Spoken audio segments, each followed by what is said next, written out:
پہلا عشق ایپیسوڈ 1۔ اماں کہا کرتی تھی ساری عورتوں کا نصیب ایک جیسا ہوتا ہے۔ اس خیال سے ہی اس کی خوبصورت آنکھوں کے کٹورے آنسوؤں سے بھر گئے۔ مگر ابا کا کہنا تھا کہ نصیب خود بنایا جاتا ہے۔ اس کے باوجود انہوں نے اس کا نصیب خود لکھنے کی کوشش کی تھی اور اس کوشش میں وہ ماری گئی تھی۔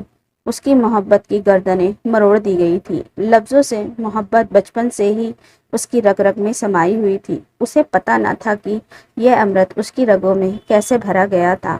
اماں نے پہلی بار ابا کو اس کے دل میں اس محبت کے پنپنے کے بارے میں بتایا تو وہ چونک گئے۔ کیا بیکار کی باتیں ہیں، فضول کی بکواس، بیٹا بس پڑھائی پر دھیان دو، ابا فرفر بول رہے تھے۔ ابا اس کی کاپی میں کہانیاں بھری پڑی ہیں، انٹرول میں یہ اپنی دوستوں کو پڑھ کر سناتی ہے۔ اس سے 3 سال بڑی امینا نے پول کھولی۔ آپ کی یہ بیٹی کہانیاں ہی لکھا کرے گی، اماں کی رائے تھی۔ انیسا دکھاؤ نا ابا کو اپنی کاپی، امینا نے مسکراتے ہوئے اسے اکسایا۔ بیٹا یہ کہانیاں وہانیاں فضول کی باتیں ہیں، ابا نے انیسا کے سر پر ہاتھ پھیرتے ہوئے سمجھایا۔ پڑھائی کرو بس۔ یہ سنتے ہی انیسا کا دل مرجھا کر رہ گیا۔ زرینہ ہماری 2 بیٹیاں افسر بنیں گی، ابا نے وہ کہا جو وہ اکثر کہا کرتے تھے۔ ان کی 2 ہی بیٹیاں تھیں، بیٹا کوئی نہیں تھا، اس لیے ان کی ساری امیدیں بیٹیوں پر ٹکی تھی۔ ابا کی ساری زندگی کلرکی کرتے اور افسروں کو یس سر کہتے گزری تھی۔ کوئی خوشحالی گھر میں نہ تھی، کھانا پینا بھی سادہ سودہ ہی تھا۔ ان کی کالونی ملی جلی آبادی والی تھی۔ کچھ اپر کلاس اور مڈل کلاس کے لوگ تھے جو زیادہ تر غریب تھے۔ چھوٹے گھروں کے علاوہ کچھ بنگلے ایسے افسروں کے بھی تھے جو کبھی غریب ہوا کرتے تھے، لیکن ان کے بچوں نے اونچی تعلیم حاصل کر کے اچھے بنگلوں میں لا بسایا تھا۔ ایک ایسے ہی سیلف میڈ افسروں کو دیکھ کر ابا نے بھی اپنی بیٹیوں کو افسر بنانے کی چاہ دل میں پال رکھی تھی۔ امینا پڑھائی میں یوں ہی سی تھی۔ اکثر بیمار رہنے کی وجہ سے اسے کمزوری ستاتی رہتی تھی، دبلی پتلی بیچاری امینا۔ لیکن انیسا صحت مند، پھرتیلی اور ذہین لڑکی تھی۔ پڑھائی میں ہمیشہ اچھے نمبر لانے کا اس کا اپنا ریکارڈ تھا۔ اس سے اس کی ٹیچر بھی بہت خوش رہتی تھی۔ یہ بات الگ ہے کہ اسے کہانیاں پڑھنے اور لکھنے کا بہت شوق تھا۔ اسے بہت سی کہانیاں زبانی یاد بھی تھی جنہیں وہ اسکول میں اپنی ساتھیوں کو مزے سے سنایا کرتی تھی۔ ایک روز ٹیچر نے کہا، انیسا آج تم بچوں کو کوئی سچی کہانی سناؤ۔ سچی کہانی؟ انیسا سوچ میں پڑ گئی۔ پھر اس نے ایک ٹوٹے پھوٹے فقیر کی کہانی سنائی جسے وہ اسکول سے آتے جاتے سڑک کے کنارے بھیک مانگے دیکھا کرتی تھی، اور ایک دن ایک گاڑی کے پیچھے لپکتے ہوئے دوسری گاڑی کے نیچے آ کے وہ مر گیا تھا۔ اب یہ کہانی تم مجھے لکھ کر دکھانا، ٹیچر نے کہا تو انیسا نے کہانی لکھی اور ٹیچر کو دکھائی۔ شاباش، تم بہت اچھا لکھ سکتی ہو، لکھا کرو۔ ٹیچر نے اس کا حوصلہ بڑھایا اور یوں اس کا قلم چل پڑا۔ اکثر کہانیوں کے کمپٹیشن میں وہ شامل ہونے لگی، پرائز بھی ملنے لگے۔ یوں وہ اسکول میں کہانیوں کے حوالے سے مشہور ہو گئی۔ اب اس کا بڑا رائٹر بننے کا خواب جوان ہو گیا تھا، لیکن ابا اسے افسر بنانا چاہتے تھے۔ اسی بیچ ٹیچر نے اسکول میں سے ایک مضمون نبند لکھنے کو دیا جس کا ٹاپک تھا میں بڑی ہو کر کیا بنوں گی۔ اس وقت انیسا 7ویں کلاس میں تھی۔ اس نے مضمون لکھا، میں بڑی ہو کر افسر بنوں گی، یہ میرے ابا کا سپنا ہے۔ اس کا کوئی بیٹا نہیں ہے، میں بیٹا بن کر دکھاؤں گی، اونچی تعلیم حاصل کر کے خوب دولت کماؤں گی، ابا اماں کے لیے بڑا سا بنگلہ بنواؤں گی جس کے پورٹیکو میں کاریں کھڑی رہا کریں گی، گھر میں نوکر چاکر ہوں گے، میرے ماں باپ شان سے آرام کی زندگی گزاریں گے۔ یہ مضمون ٹیچر نے بچوں کو انیسا کی زبانی سنوایا، پھر مضمون کے بارے میں لیکچر دیا۔ اکثر بچے ڈاکٹر، انجینئر، پروفیسر یا ماسٹر بننا چاہتے ہیں، لیکن انیسا صرف افیسر بننا چاہتی ہے، پیسہ کمانا چاہتی ہے۔ اس کا مقصد اپنی غریبی دور کرنا ہے۔ کیوں انیسا، یہی بات ہے نا؟ آخری میں ٹیچر نے اس سے سوال کیا۔ جی میم، انیسا نے ایمانداری سے سر ہاں میں ہلایا۔ تمہارا مضمون اچھا ہے، مگر انیسا تعلیم صرف پیسہ کمانے کے لیے نہیں ہوتی، اس کے ذریعے ملک کی، سماج کی خدمت بھی کی جا سکتی ہے۔ اگر تم یہ لکھتی کہ میں ایک ایماندار اور اپنا فرض ادا کرنے والی آفیسر بنوں گی تو مجھے خوشی ہوتی۔ سوری میم، انیسا کچھ شرمندہ ہو گئی۔ ساری لڑکیاں اسی کو ہی دیکھ رہی تھی۔ میرا مطلب تمہیں شرمندہ کرنا نہیں ہے، بس یہ بتانا ہے کہ سارے لوگ عیش کرنے کے لیے آفیسر نہیں بنتے۔ بے شمار افسر ہیں جو پوری ایمانداری سے ملک اور قوم کی خدمت کر رہے ہیں۔ بہت سے بہت سو نے تو ایک سماجی خدمت کی خاطر اپنی جانیں تک قربان کر دی ہے۔ ایک اچھے افسر کی شان یہی ہوتی ہے کہ لوگ دل میں اس کی تعریف کریں۔ تم سمجھ رہی ہو نا؟ جی جی ہاں، آپ ٹھیک کہہ رہی ہیں۔ انیسا بھی چھوٹی تھی مگر ان کی بات کی گہرائی سمجھ رہی تھی۔ تمہارے قلم میں جان ہے، میری دعا ہے کہ تم ایک اچھے افسر بنو۔ ٹیچر نے اس کا حوصلہ بڑھایا تھا، ہمت دی تھی۔ تھینک یو مس۔ انیسا ان کا شکریہ ادا کرنا نہیں بھولی تھی۔ آمینہ کو پڑھائی سے کوئی دلچسپی نہیں تھی، مارے باندھے اس نے کسی طرح میٹرک کر لیا تھا۔ ایک دن بس سے اترتے وقت وہ جسمانی کمزوری کی وجہ سے گر کر چوٹ کھا بیٹھی تو اس نے شور مچا دیا کہ وہ اب پڑھنے کالج نہیں جائے گی۔ کیوں بیٹا، تم دونوں بیٹیاں ہی تو میرا خواب ہو، تمہیں پڑھا لکھا کر افسر بنانا ہے، اپنے ابا کا نام روشن کرنا ہے تمہیں۔ ابا، مجھ سے دوڑا بھاگا نہیں جاتا انیشا کی طرح، میری طبیعت خراب رہتی ہے۔ وہ سر تھامے بیٹھی تھی۔ ٹائم سے دوا کھایا کرو تو ٹھیک ہو جاؤ گی، ہمت ہارنے کی ضرورت نہیں ہے، ابا نے سمجھانا چاہا۔ کچھ بھی ہو، مجھے کالج نہیں جایا جاتا۔ وہ اپنی ضد پر اڑی تھی۔ کیسے نہیں جایا جاتا؟ جانا پڑے گا۔ ابا کو غصہ آ گیا۔ ارے آپ زبردستی کیوں کرتے ہیں؟ نہیں پڑے گی تو اپنا نقصان ہی کرے گی۔ اماں نے ابا کا غصہ کم کرنا چاہا۔ بھگتنا تو ہمیں پڑے گا، اچھے رشتے یوں بھی نہیں ملا کرتے، اس ان پڑھ کو کون پوچھے گا، زندگی بھر ہمارے سینے پر مونگ ڈلے گی۔ ابا کھول رہے تھے، ان کا غصہ کم ہونے کا نام نہیں لے رہا تھا۔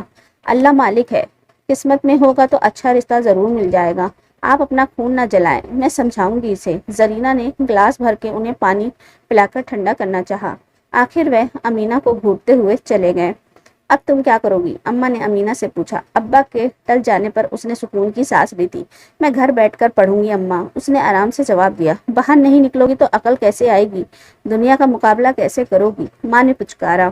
اس کے سر پر ہاتھ پھیرا۔ بیچاری کو بیماریوں نے واقعی بہت کمزور کر دیا تھا، چلتی تھی تو قدم ڈگمگاتے تھے۔ اماں، آپ کے پاس میرا دیا ہوا ہنر عقل بھی رکھتی ہوں۔ کیا مطلب ہے؟ اماں نے چونک کر دیکھا۔ میں گھر میں ہی پڑھائی کے ساتھ ساتھ سلائی کڑھائی اور کھانا پکانے کا کام کروں گی۔ گھر کی صفائی ستھرائی بھی میری ذمہ داری، آپ کو کوئی تکلیف نہیں ہونے دوں گی۔ اس نے اتنے بھولے پن سے پیار اچھالا کہ زرینہ مسکراتے مسکراتے رہ گئی۔ پھر وہی ہوا جیسا امینہ کا ارادہ تھا۔ ابا کو بڑی مایوسی ہوئی، اب ان کی ساری امیدیں اکیلی انیشا پر ٹکی تھیں۔ انیسا اپنے ابا کا خواب بھی پورا کرنا چاہتی تھی اور اپنے اندر کے رائٹر کو بھی زندہ رکھنا چاہتی تھی۔ ابا کو کہانیاں لکھنا فضول کام لگتا تھا، اس لیے وہ پڑھائی کے ساتھ ساتھ اپنا شوق بھی پورا کر رہی تھی، مگر ابا سے چھپا کر، چوری چوری، چپکے چپکے۔ انیسا رات کی تنہائی میں کہانیاں لکھتی اور پھر ان کی کاپی چھپا کر رکھ دیتی۔ اسے یہ پتہ ہی نہیں تھا کہ گھر میں رہنے والی آمینہ ہر چیز پر گہری نظر رکھتی ہے، خاص طور سے اس کی ایکٹیویٹیز پر۔ ایک دن انیسا کی غیر موجودگی میں امینہ نے اس کی چھپائی ہوئی کہانیوں کی موٹی کاپی ڈھونڈ نکالی۔ واہ، یہ ہے انیسا اپنی قیمتی خزانہ۔ امینہ بڑے مزے سے کاپی کھول کر انیسا کی کہانیاں پڑھنے لگی۔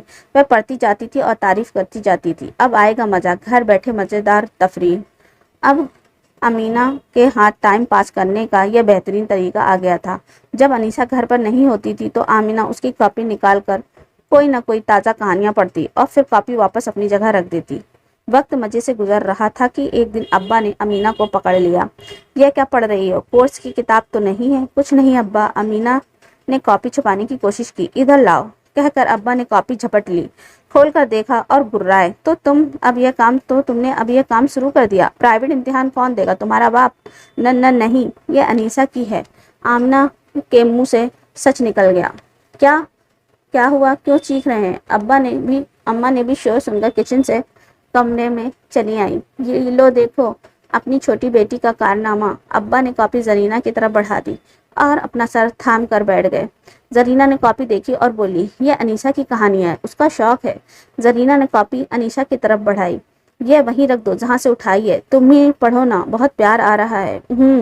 یہ لڑکی بھی ہاتھ سے گئی۔ ابا کا اشارہ انیسا کی طرف تھا۔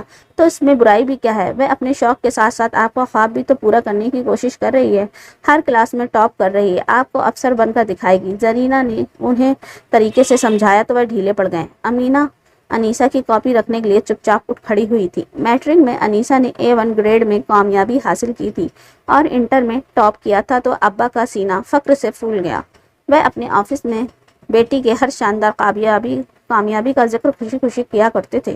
ایک روز ان سے ایک سینئر نے کہا، احتشام صاحب، آفس میں